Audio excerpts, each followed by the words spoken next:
God, we will hold on to your promises, Lord, that you will be with us and that nothing can stand against us, Lord. And today, God, as we worship your name, God, Lord, we will see only victory, God, in all our battles, Lord Jesus, for you are with us, Lord. Hallelujah. Oh, we declare Jesus. Oh,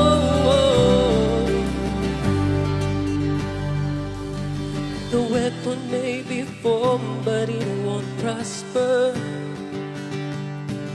When the darkness falls, it won't prevail. 'Cause the God I serve knows only how to triumph. My God will never fail. Oh, my God will never fail. I'm gonna see a victory. I'm gonna see a victory. For the battle belongs to you, Lord. Come on, declare it. I'm gonna see a victory. I'm gonna see a victory. For the battle belongs to you, Lord.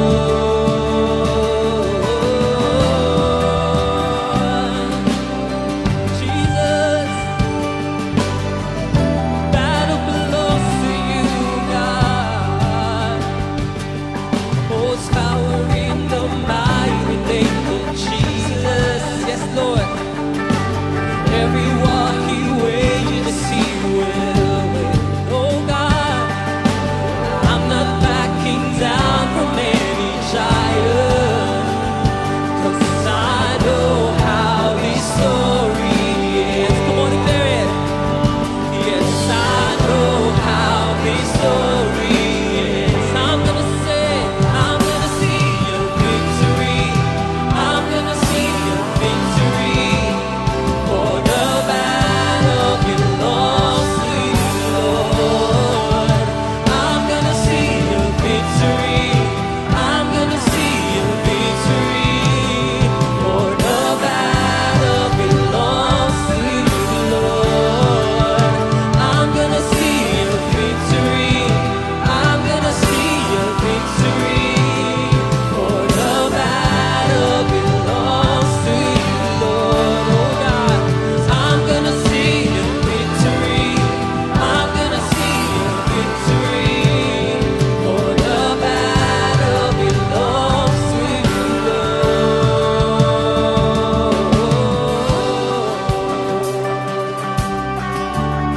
Jesus, oh, we will worship you.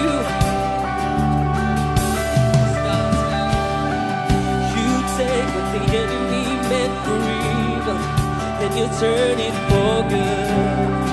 You turn it for good. You take, Lord, you take what the enemy meant for evil.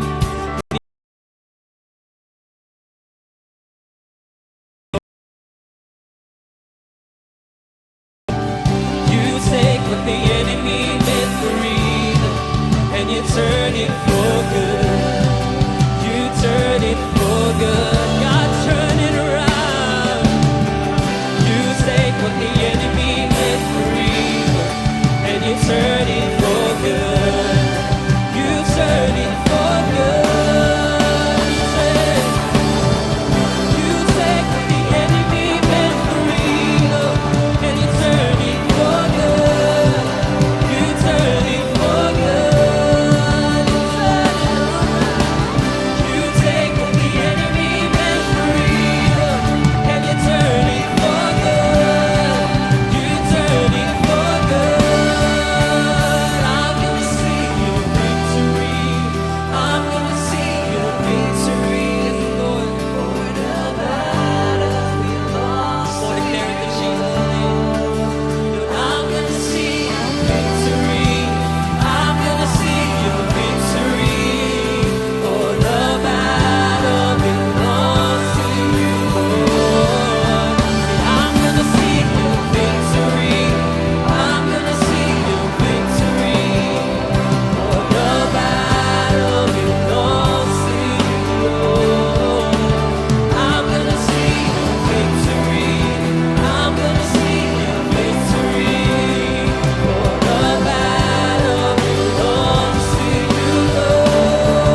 Praise God, purihin po ang Panginoon. Pwede po bang mag-virtual clap muna tayo? Paulanin muna natin ang heart bago po tayo mag-start. At habang kayo po ay aking po binabate ng isang good morning, good noon, good afternoon, good evening. Nasaan man po kayong panig ng mundo ngayon, anumang oras po kayo nakaka-attend ng ating pong virtual or online service, gusto ko po kayo batiin ng isang mapagpala at amazing na araw po ng linggong ito. And I hope that you are all doing well. Kagaya po ng lagi ko pong sinasabi, ano man po ang ating pong mga pinagdadaanan, gaano man po ito kahirap, kabigat, katindi, kainit ang panahon, kainit ang sitwasyon sa family, sa anumang problema pinagdadaanan natin. Kagaya ng lagi ko pong sinasabi sa inyo, mas marami pa rin po tayong mga bagay na dapat pong ipagpasalamat sa ating pong Panginoon. And right now, bago po tayo mag-start, pwede po ba mag-type kayo dyan ng I am ready? Come on, type that in the chat. I am ready. Tayo po ay nasa second topic na ng ating brand new series for the month of May entitled Give and Take. Isa pa pong chat. Give and Take. I-type po natin yan. Give and Take. Pinag-usapan po natin, in-open po natin yung ating series last week ng Give and Take. Why helping others drives our success? Gaano po ka-importante ang pagtulong natin sa ibang tao? Now, pag-uusapan po natin ngayon, yung madalas pong hindi na pag-uusapan sa secular world. Ito po, isa sa mga bagay na kinakailangan mapag-usapan natin kasi ito yung isa sa mga kapanawagan natin bilang mga Christian. I believe in this statement no, na masakit man sa atin, kinakailangan natin itong tanggapin. Everybody wants to be served, but nobody wants to serve. Sa mundo po, sa panahon natin na punong-puno po ng mga webinars, seminars, schools, information about po sa pagmamaster ng leadership. Everybody type leadership. Pero madalas po, konti lang po yung pagdating sa servanthood. Why? Because naturally, lahat po tayo, gusto natin tayo, lalong-lalo na nung hindi pa po tayo nakakakilala sa ating Panginoon. And sometimes, kahit nga mga Christian na ganito pa rin minsan ang nagiging attitude natin. Gusto natin tayo ay mapagsilbihan, pero tayo ayaw natin mag-serve. Why? Kasi ito pong statement na to na everybody wants to be served, gustong mapagsilbihan, pero wala namang gusto magsilbi, ay nagpapakita po ng isang common human nature or tendency kung saan tayo pong mga tao ay kadalasan pinaprioritize natin o pinapriority natin yung ating mga sariling pangangailangan, yung mga desires natin, kaysa sa pangangailangan at desires ng iba. At itong idea po ito or statement na ito ay generally pinapakita po yung somehow pagiging selfish po ng isang tao, whether ikaw ay nag-aaral, whether ikaw ay nagtatrabaho, nagninegosyo, ikaw ay bumubuo ng pamilya, whether ikaw ay bumubuo ng pangarap, kadalasan may ganito po tayong desire. Now, gusto ko pong sabihin sa inyo na ang paglilingkod ay hindi nakakahiyang gawain. Everybody type that in the chat, service. Gusto ko pong sabihin sa inyo na ang paglilingkod po ay hindi ito nakakahiyang gawain. And as a matter of fact, mas nakakahiyang hindi maglingkod. Now, sa araw pong ito, araw ng linggong ito, anong oras ka nanonood, samahan niyo po ako sa Acts chapter 9, verse 36 hanggang 43. Babasahin ko po sa inyo sa NIV. At tignan natin itong particular na story na ito sa Book of Acts na sinulat po ni Dr. Luke na kung saan nagpapakita po ng isang napakagandang storya at benefits pagdating po kapag sa usapang paglilingkod. Now, sabi po ng verse 36, in Joppa, there was a disciple named Tabitha, which when translated is Dorcas, who always, pakitype po sa comment section, always, come on, pag sinabing always, lagi, always doing good and helping the poor. About that time, she became sick and died, and her body was washed and placed in an upstairs room. Sabi po ng verse 38, Lydia was near Joppa. So when the disciples heard that Peter was in Lydia, they sent two men to him and urged him, please come at once. Sabi po ng verse 39, Peter went with them, and when he arrived, he was taken upstairs to the room. All the windows stood around him, crying. Pag sinabi pong widows, ito yung mga balo, mga babaeng wala na pong asawa. crying and showing him the robes and other clothing that Dorcas had made. Perhaps itong si Dorcas ay business woman, gumagawa ng mga damit while he was still with them. Sabi po ng verse 40, Peter sent them all out of the room. Sabi, labas kayo. Then he got down on his knees and prayed, turning toward the dead woman. Patay na. He said, Tabitha, get up. She opened her eyes, and seeing Peter, she sat up. Verse 41, he took her by the hand and helped her to her feet. Then he called the believers and the widows and presented her to them alive. Nabuhay, sabi ng verse 42. This came known all over Joppa, and many people believed in the Lord. Verse 43. Peter stayed in Joppa for some time with a tanner named Simon. Purihin po ang Panginoon sa pagkakabasa ng kanyang salita. Mag-type po tayo ng amen. Ito pong si Dr. Luke na writer po ng Book of Acts ay dinala po tayo sa isang story patungkol po sa isang babae na tinatawag pong disciple. At po ang pangalan niya is Tabitha. Ang ganda ng bungad nitong storya na to kasi ang presentation ni Luke, pinakilala ni Luke yung isang babae na isang disciple. Pwede bang i-type sa comment section, disciple. Now, if you're a follower of Christ, kaya ng pinag-usapan po natin last week, if you're a follower of Christ, tandaan, 3 times lang nabanggit ang word na Christian sa Bible, hindi siya ina-emphasize because mas binigyan ng diin po yung kapag ikaw ay follower ni Christ, ang tawag sa'yo disciple o pupil o follower.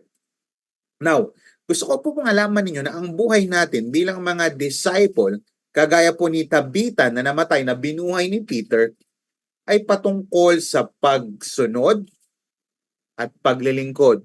Patungkol po sa followership or obedience at patungkol po sa service.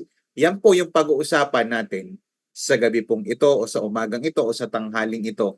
Join me in our topic entitled Master in Servanthood. Yung mga nakapag-aral na dito, yung iba may nagmamasteral, gusto pang masterin lalo yung pag-MBA, yung engineering o accounting. Isa po sa mga dapat minamaster natin kapag ikaw ay disciple ni Christ. Kung ikaw ay disciple, you are professing that you're a Christian. Ang ating pong pagiging disciple ay patungkol po sa pagsunod at paglilingkod natin sa ating master. Now, the million-dollar question right now na gusto ko pong mabasa ninyo sa ating screen ay ito. Ano ang mapapala mo kapag minaster mo ang paglilingkod? Yan. Ano yung benefits? Ano yung mapapala mo? Ano naman? Ano ang mapapala ko kapag nag-diet ako? Ano ang mapapala ko kapag nag-exercise ako? Anong mapapala ko kapag ako ay nag-aral? Anong mapapala ko kapag ako ay nagpagupit? Anong magagawa ko kapag ako ay natulog ng maaga? Marami pong mga mapapala tayo sa mga bagay, lalong-lalo na mga mabubuting bagay. Pero anong mapapala natin kapag minaster natin ang paglilingkod natin sa Panginoon? Now, let's discover yung 4 na hidden powers of servanthood. Number 1, coming from verse 36. In Joppa, there was a disciple named Tabitha, which, when translated, is Dorcas, was always doing good and helping the poor. Anong mapapala mo kapag minaster mo ang paglilingkod? Number 1, you will grow in charity. Everybody type that in the chat. Charity. Meron po ba dito ang pangalan mo si Charity? Pag sinabi pong charity, charity is the voluntary giving of help. Ito yung pagboboluntaryo na pagbibigay ng tulong. Now, I want you to listen to this. Kung ikaw po ay isang Christian, another essential way para po lumalim yung ating pananampalataya, pakitype sa comment section, lalim. Para po lumalim, isa sa mga paraan para lumalim yung ating pong pananampalataya ay lumago po tayo sa paggawa ng mabuti. Why? Because faith and charity go hand in hand. Hindi po pwedeng ikaw ay Christian tapos hindi ka gumagawa ng charity. I mean, hindi ka gumagawa ng kabutihan. Yung idea po ng faith at saka charity ay hindi po pwedeng paghiwalayin kagaya ng isang pakpak ng ibon. Kung gusto mong lumipad ng isang ibon, hindi pwedeng kaliwang pakpak lang. Kung gusto mong lumago ka sa iyong pananampalataya, kailangan po meron pong paggawa ng mabuti. At hindi po ito yung parang passive lang na okay, Christian na ako, kinakailangan meron po tayong gagawin. Kung ikaw ay estudyante, kung ikaw ay career man or woman, kung ikaw ay nagninegosyo, nagpapamilya, sa iyong kalusugan, sa iyong mga pangarap, and even sa iyong personal walk with Jesus, importante na active po. Hindi lang yung ating salita, kundi yung ating gawa. Kasi baliwala po yung mga sinasabi natin kung sa gawa hindi nakikita. So, paano mapapala ko kapag minaster natin yung paglilingkod? Lalago ka sa paggawa ng mabuti. So, ano pong mapapayo sa atin ng Bible? Number 1, be consistent in doing good. Pakitype nga sa comment section, consistent. Pag sinabi pong consistent, ito po ay tuloy-tuloy. Always doing good. Yan po yung sinabi ng ng Bible, always doing good. Be consistent in doing good.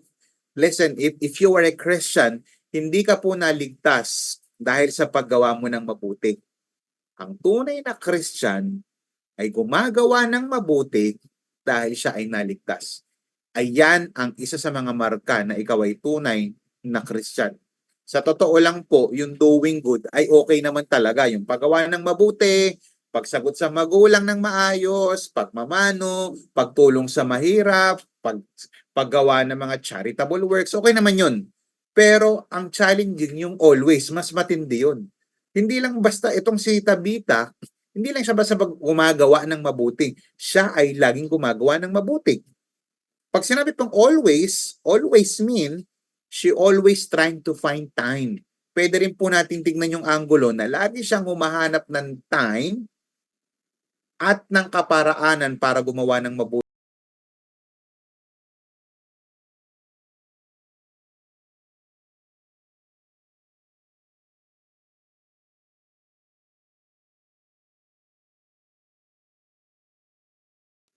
Ang paggawa pala ng mabuti, ano pwede natin matutunan pa dito? Ang paggawa pala ng mabuti ay intentional.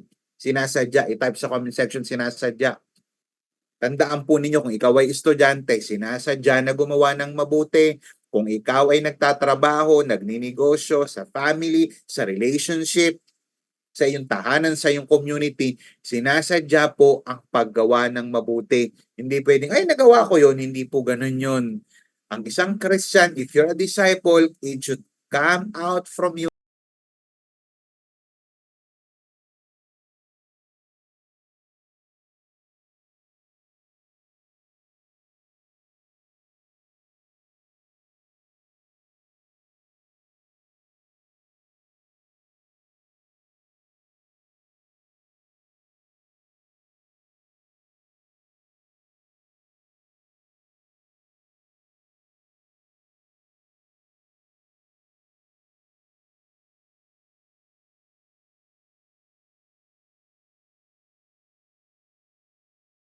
Po ng Book of James, ang katawan, gumawa po siya ng isang analogy na ang katawan daw na walang physical to, na walang spirito, patay yun. Kasi ang buhay nasa spirito.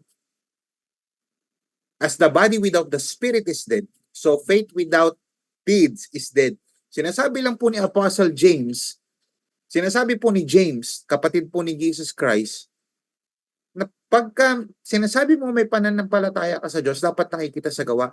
Now, ang katotohanan po, hindi po nagko-contradict si Apostle Paul. Akala ko ba, Pastor, sabi po sa Ephesians chapter 2, verse 8 to 9, hindi po tayo niligtas ng mabuting gawa. Tama naman yun.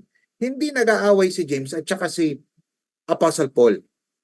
Ang sinasabi ni Paul, hindi ka maliligtas ng mabuti mong gawa. By grace ito. Now, sinasabi naman ni James, kung naligtas ka na talaga, dapat makikita na to sa gawa. Totoo po na ang ating po mga good deeds ay hindi po ito hindi ito yung kaparaanan para tayo maligtas. Ang totoo po na pananampalataya ay nagre-resulta po ng paggawa ng mabuti. Listen, true faith involves a commitment of one's whole self to God. Ang totoo po ang pananampalataya, nag-i-involve yan ng commitment ng kanyang sarili, ng kanyang buhay sa paggawa ng mabuti at sa pagmamahal sa ating Panginoon. Kung tunay kang nananampalataya, Kasama dito yung commitment. Commitment sa time, commitment sa talent mo, commitment sa treasure mo para makapag-serve ka sa Diyos sa pamamagitan ng pagsaserve sa tao. Pangalawa, be characterized in doing good. Yung una po, dapat tuloy-tuloy, consistent. Pangalawa, kung gusto mo, ito na. Ang una, ang ano ang mapapala mo kapag minaster mo ang paglilingkod, you will grow in charity. Paano ka mag-grow in charity? Be consistent in doing good. Pangalawa, be characterized in doing good. Listen to this very carefully. Your actions will authenticate your calling. Kung totoo ka talagang tinawag o hinirang ng ating Panginoon, kung totoo ka talagang anak ng Diyos, i-authenticate ang magpapatunay ng declaration mo. Listen to this, ang magpapatunay ng declaration mo ay ang demonstration mo.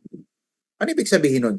Yung declaration mo na I am a child of God, yung declaration mo na I am a follower of Christ, ang mag-authenticate niyan yung ginagawa mo, yung action mo, yung lifestyle mo, yung buhay mo. Kaya hindi pwedeng sinasabi mo sa nguso si Lord, mahal mo, Christian ka, may religion ka, pero sa gawa, wala.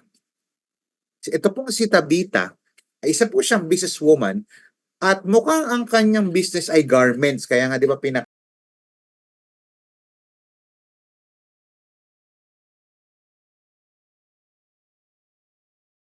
record ng kanyang family sa Bible. Pero hindi po porkit wala siyang pamilya, ay nawala na rin siya ng pakialam sa iba. O hindi rin pwedeng, di naman po porkit hindi na-record yung kanyang family, ay wala na siyang family. Perhaps, ito pong si Tabitha ay matulungin na disciple ni Jesus. Listen, helping others and doing good should be our everyday decision. Ulitin ko,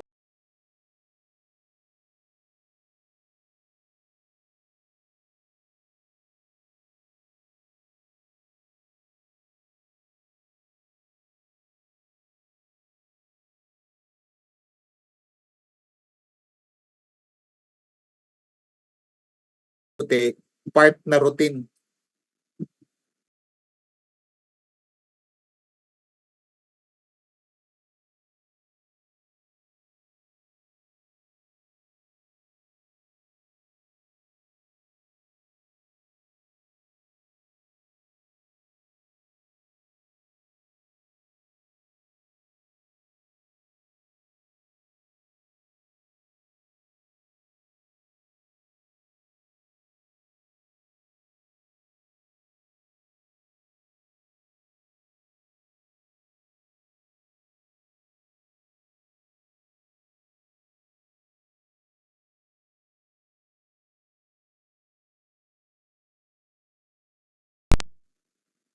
This could mean, paano naman ako yung pansarili? Hindi ko sinabing wag mo nang gastusan yung sarili mo.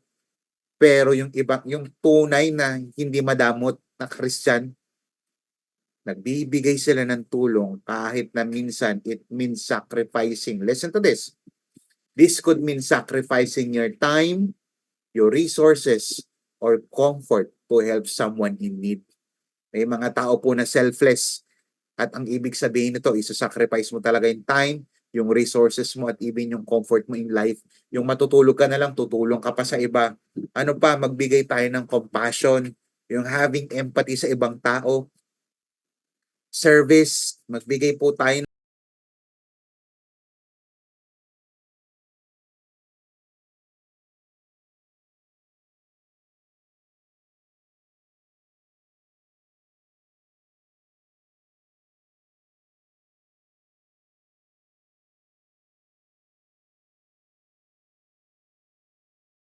Wala kang pera, wala ka ng pantulong.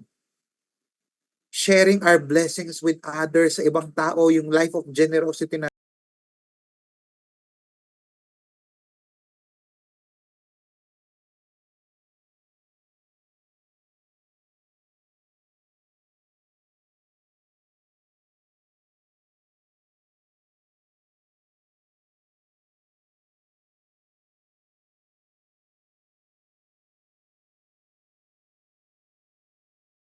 wala ka, meron ka. Wala kang pera, it's okay. Pero meron kang talento, meron kang lakas.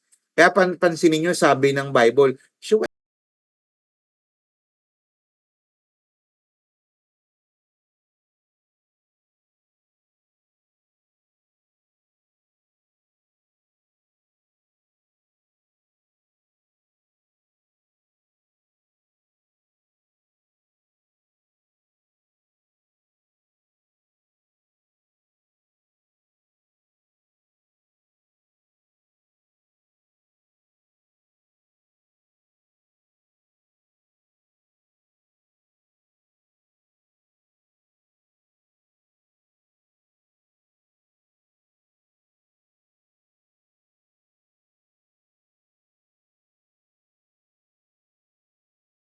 doon sa mga taong nangangailangan ng tulong. Pwede po bang palakpakan natin ang ating Panginoon?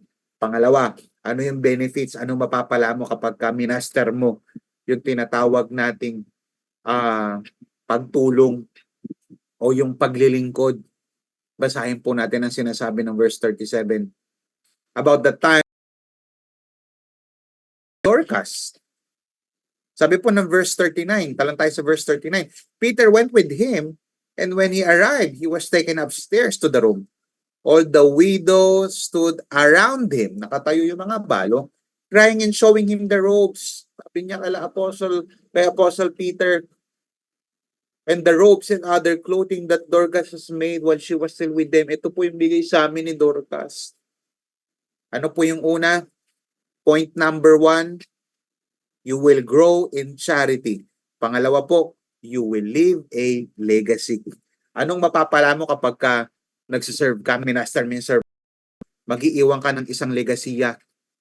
Ulitin ko po, ang servant ay nag-iiwan ng legacy. Ano ibig sabihin ng legacy? Type sa comment section na legacy means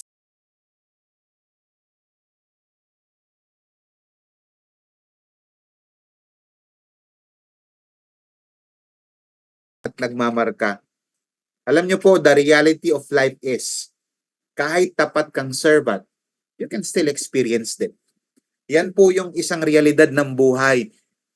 Kahit tapat kang pastor, you will experience hardships. Kahit tapat kang magbigay sa church, you will experience financial difficulties. Kahit tapat kang mag-life group, kahit tapat kang sumamba, makakaranas ka ng painful situation, even death, lahat po tayo dyan. Dadaan tayo dyan. Now, kaya lang, ang mga genuine na servants ni Lord, hindi lang charitable. Sila ay memorable din. Number 1, gusto ko maunawaan ninyo, the mga true servants are not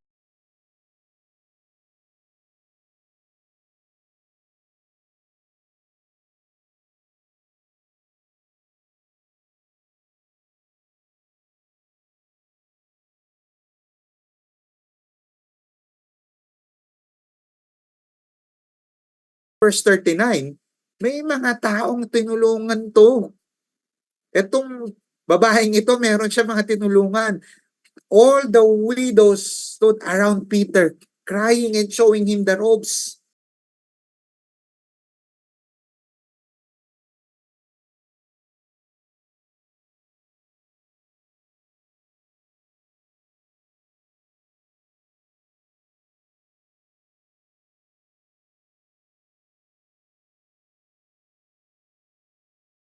Kami ng halaga. Yun. Patay na po yung babaeng umabot sa amin, yung kumupkup sa amin. Ito po yung mga garments na ito, yung tanda po. Listen, itong mga garments na ito, yung tanda ng kanyang pagmamahal sa amin. Tanda ng wala niyang sawang pag-aalaga at pagkupkup sa amin. Tanda ito ng kabutihan ng babaeng ito. May iniwan. Di lamang na bagay, kundi na legacy, na alaala. Itong servant na ito sa mga tao. Tanungin kita ngayon, ano yung iiwan mong alaala, mga bagay na hindi ka makakalimutan in a positive way sa mga taong nakakasalamuha mo ngayon? Aber, kung sakaling mamamatay ka na bukas, wag naman sana. Pero kung sakaling, sino yung mga papalibot sa lamay mo? Sino yung mga papalibot sa iyong tao at sasabihin sa ibang tao, itong taong ito tinulungan ako. Itong taong ito ang kumupkup sa akin. Itong taong ito ang walang sawang nagpagalat tumulong sa akin. Christians, children of God, if you can hear me loud and clear right now, it's time to serve that will create an impact in someone else's life. Kung ikaw ay nasa school, it's time to serve your classmates. Kung ikaw ay nasa office, it's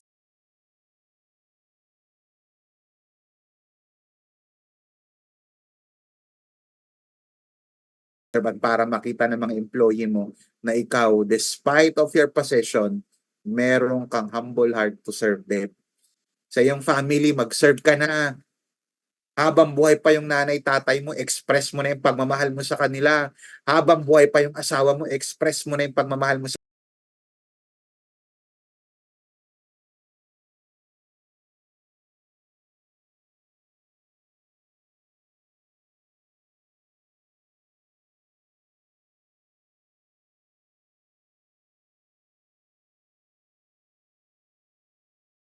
pinaka-memorable na tao na nag-serve sa'yo na hindi mo kakalimutan?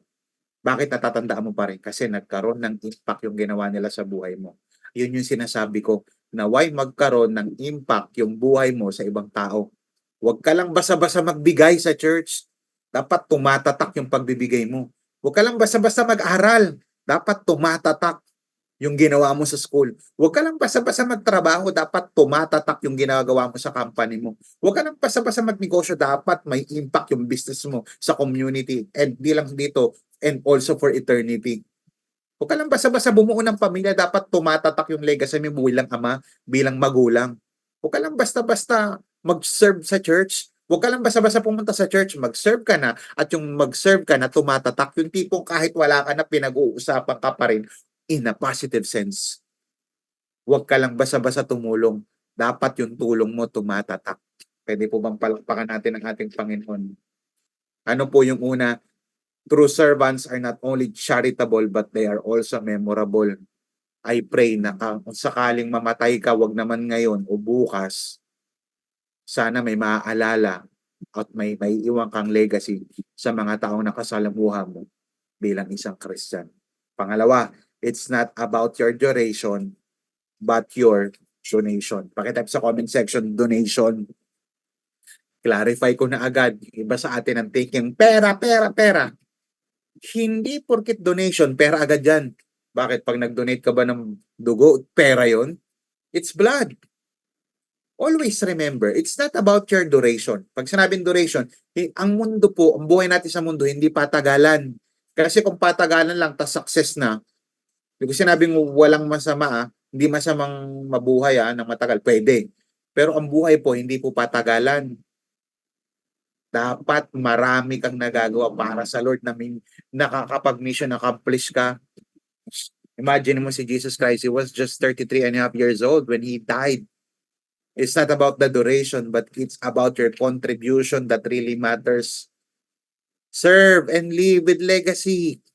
Sobrang importante po ng legacy kasi kung walang legacy, hindi natin siya pinag-uusapan ngayon. Kaya napag-uusapan natin itong mga taong ito, may iniwan silang impact, may iniwan silang marka. You see, sometimes sa buhay po natin, merong mga nag-iiwan na marka sa atin, pero negative. I feel you and I understand you. Pero hindi porkit sinaktan ka, mag-iiwan ka rin ng markang pananakit. Tayo po, mga Christian, simulan mo na ngayon na gumawa at maglingkod sa Diyos na may impact. Gumawa ka ng mga tumatatak na mga bagay, yung mga hindi makakalimutan, yung tumatatak sa puso at isipan ng mga tao. Listen to this. Serve and leave a legacy. Pag sinabi pong serve and leave a legacy, ang idea po nito, ini-emphasize nito yung importansya ng selflessness, yung pag-iiwan ng something meaningful for the future generations. Sa pamamagitan po ito ng pagpapakita ng ating pagiging Kristiyano by serving others and striving, doing our best by God's grace by making a positive impact. Sa pamamagitan po nito, we can leave a lasting legacy na mag-e-extend pa po beyond our own lifetime. Ibig sabihin, kahit patay ka na, napag-uusapan ka na, paano?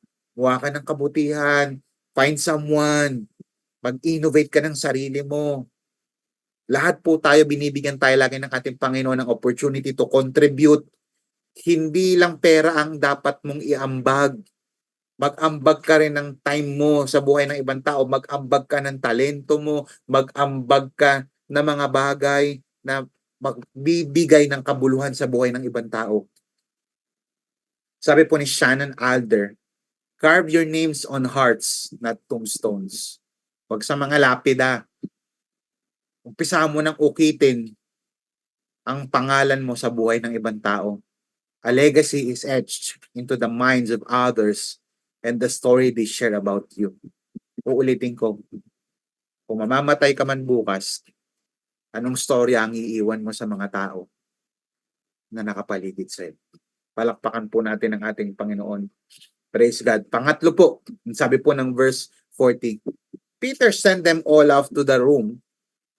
Then he got down on his knees and prayed.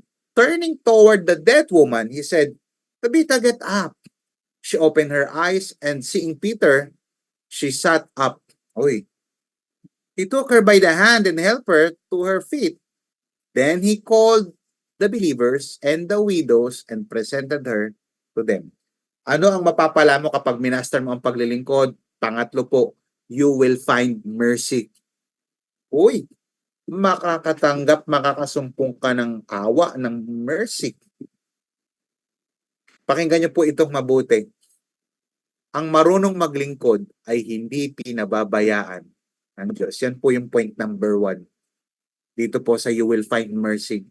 Ang marunong maglingkod ay hindi pinababayaan ng Diyos. Imagine niyo nung makita ni Peter, matinding servant to si Dorcas ah. Maraming natulungan ito. At saka dinescribe siya ng Bible na disciple. Kapatid to sa pananampalataya.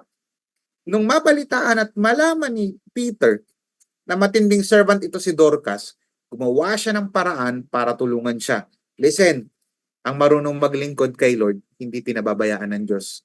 Gagawa at gagawa ang Panginoon ng paraan para ma-provide ang iyong pangangailangan. Paano naman yung mga naghihirap? Ulitin ko, hindi porket Christian ka, hindi ka nadadaan sa pagsubok. Dadaan ka talaga sa mental pressure, financial pressure, sa physical pressure, spiritual pressure, peer pressure. Lahat po tayo dadaan sa pagsubok. Pero ang isang taong naglilingkod sa Diyos, yes, padadaanin ni Lord, pero tutulungan din niya ng Panginoon. There are always two sides of the coin. Yes, may mga naglilingkod na talagang dumadaan sa pagsubok, pero may mga naglilingkod din po, dumarating din po sa punto ng buhay nila na tinutulungan sila ng ating Panginoon. Ulitin ko, kung ikaw po ay naglilingkod ng tapat, hindi ka pababayaan ng Diyos. Pangalawa, malapit sa tulong ang mga taong mahilig tumulong. Ulitin ko, malapit sa tulong ang mga taong mahilig tumulong. Kung ikaw po ay mahilig tumulong, yan po ay tinatawag po yung principle natin ng pagtatanim, sowing and reaping. Kapag ka ikaw ay tumulong, nagtanim ka ng mangga, buto ng mangga, ang lalabas dyan ay puno na mangga, bunga ng mangga. May mga panahon na kahit magtanim ka ng tulong na mabuti, meron pa rin talagang mga masasamang tao. Pero tandaan mo, hindi bulag ang ating Panginoon Diyos. Alam ng Diyos ang kanyang ginagawa at alam ng Diyos kung kailan niya ibabalik yung mga itinanim mong tulong sa ibang tao. Kaya pansinin mo, Matthew chapter 5 verse 7, Blessed are the merciful, for they will be shown mercy. Yung mga maawain, yung mga nagbibigay ng awa, papakitaan din sila ng awa. That's the principle of sowing and reaping. It simply means yung mga consequences po natin, lahat ng ating ginagawa, lahat ng actions natin may consequence yan, whether good or bad. It will eventually come back to us. Ano yung mga pwede nating itanim na kung gusto mong bumalik sa'yo? Una, kindness and generosity. Type nga sa comment section, kindness and generosity. Kapag meron ka nangangailangan na kapatid o kaibigan, kailangan ng tulong, maglilipat ng bahay, tulungan mo. I-assist mo yung classmate mo. Kapag hindi naintindihan yung lesson ninyo, be honest and trustworthy. Kasi kapag naging tapat ka at katiwa-tiwala ka, makakatanggap ka rin ng mga tao sa paligid mo na mga tapat at katiwa-tiwala.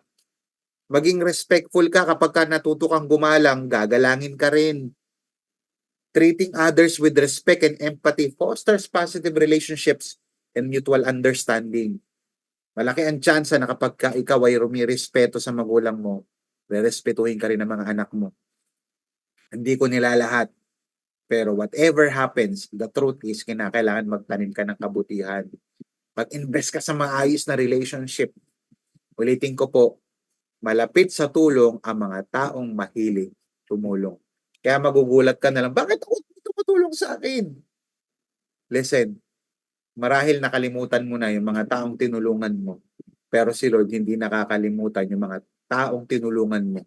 Kaya yung mga taong tinulungan mo, hinihipo ni Lord ang puso, pinapaalala nila yung mga tinulong mo sa kanila para sa mga panahon na ikaw nangangailangan ng tulong, ikaw naman ang tulungan nila. Sa panahon po ng ganito, naalala ko po, when I was younger, no, meron po akong mga kabataan na tinutulungan into the point na hindi ko na maalala sa sobrang dami ng natulungan natin financially.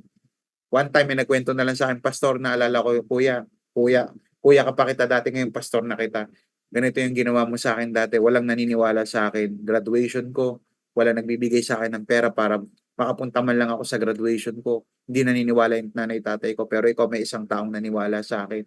Kaya hindi ko nakakalimutan yung ginawa mo. Sabi ko na, magkano binigay ko sa'yo noon? 250 pamasahe. Sabi ko, pwede palang makalimutan ko. Pero hindi nakakalimutan, una ng Diyos, pangalawa ng mga taong natulungan natin. Kaya keep on doing good. Keep helping other people. Kasi hindi mo alam, yung mga tinutulungan mo, it means the world to them. It means a lot to them. Palakpakan po natin ang ating Panginoon. Lastly po, sabi po ng verse 42, this became well known all over Joppa. Ibig sabihin, nabuhay kasi and many people believe in the Lord. Peter stayed in Joppa for some time with a tanner named Simon. Uy, maganda to. Ano yung mapapala mo kapag minaster mo yung servanthood? Pang-apat, you will unlock testimony. Pakitype sa comment section, testimony. Alam niyo po, sumikat yung kwento nito ni Tabitha sa buong Joppa. In fact, ito ay napakagandang kwento ng from death to resurrection. Isang servant na namatay, pero may plano pa pala si Lord sa kanyang buhay. From death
bilanggo ng takot, bilanggo ng pagdiduda, ng anxiety, ng depression, ng financial difficulties, bilanggo ng brokenness. At kapag ka narinig nila yung testimony, naku, nabago ka, magiging pagpapala ka. Ang sabi ng Bible, and many people believe in the Lord. That's the ultimate goal why we testify.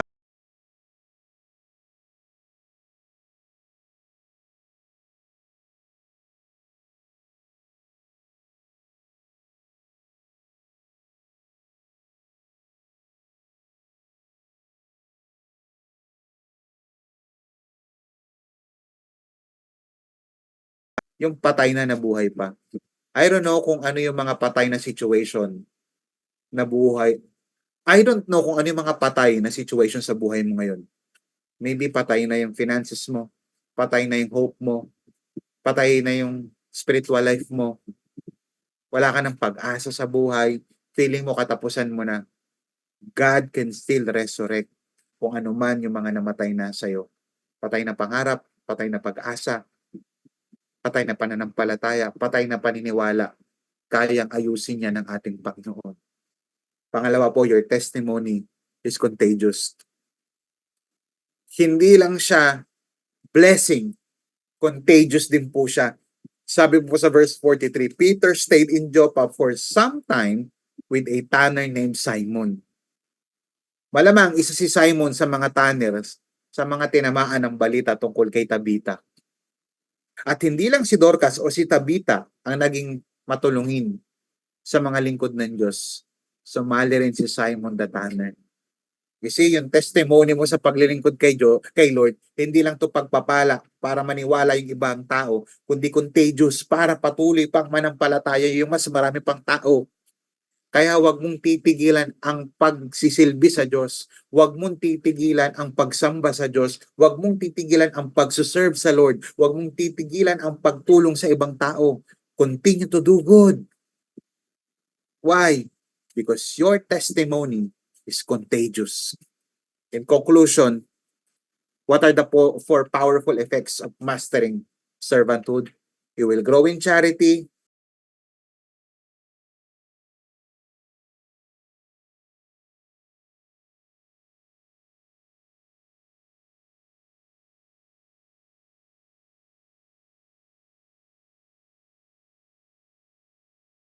by what we give.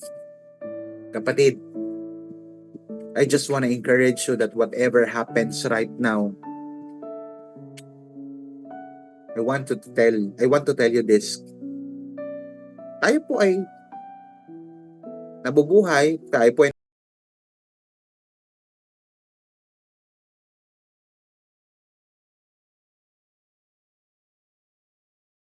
ay natin na nagkakaroon ng impact sa buhay ng iba. Ang pinakamagandang kwento po sa lahat ay ang buhay po ng ating Panginoong Hesus. Jesus made a legacy. Jesus made an impact.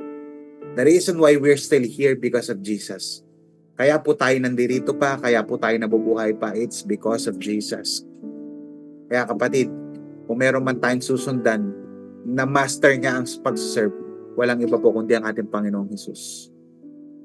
Manalangin po tayo. Panginoon, maraming salamat po sa gabi pong ito, sa araw po ng linggong ito. Dalangin po namin kung sino man po dito ang nanghihina na aking po mga kapatid na hindi na po nakikita ang mabuting gawa sa kanila. Lord, remind them, encourage them. Lord, discipline them, encourage them, embrace them, Lord. Lord, I pray that they will grow in grace. Lord, I pray that they grow in charity, in living a legacy. And I pray, Lord God, that they find mercy sa lahat po ng kanilang ginagawa. Lord, nawa po, balikan po sila ng kabutihan ng lahat po ng naitanim nilang kabutihan. Lord, dalangin ko rin na marami po nawa ma-unlock na testimony sa pamamagitan po ng testimony ng ibang tao. Dalangin ko, Panginoon Diyos, sa mga kapatid ko po na nahihirapan, na challenge. I pray, Lord, for sa mga nakikinig naman ngayon na alam mo sa sarili mo wala ka pang relasyon sa Diyos. Will you accept Christ as your Lord and Savior? Jesus is offering right now the free gift of forgiveness. Humingi ka ng tawad sa Diyos. Sabihin mo, Lord, I need you. I acknowledge you. I acknowledge that I cannot save myself. I admit that I'm a sinner. I admit that only your good works is enough for me to be saved and go to heaven. I confess that you are my Lord and Savior. Starting today, I'm gonna follow you and I'm gonna be a disciple. Lord, sasama po ako sa life group dito. A-attend po ko every Sunday. Gawa ko lalaging mabuti. I-share ko ang kabutihan ninyo. Magpapadisciple po ako. Maraming salamat po, Panginoon. Thank you for the peace, joy, and restoration, renewal and healing and provision. It's in Jesus' mighty name I pray. Amen and amen. Palakpakan po natin ang ating Panginoon. Praise God. I hope lahat po tayo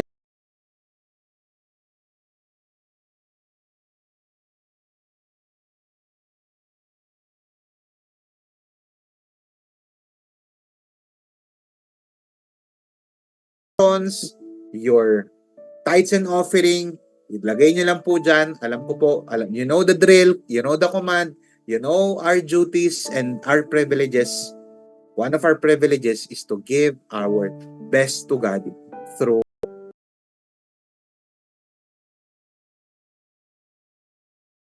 continue to love God and to love people. Mahal po kayo ng ating Panginoon. See you next week, Master in Servanthood.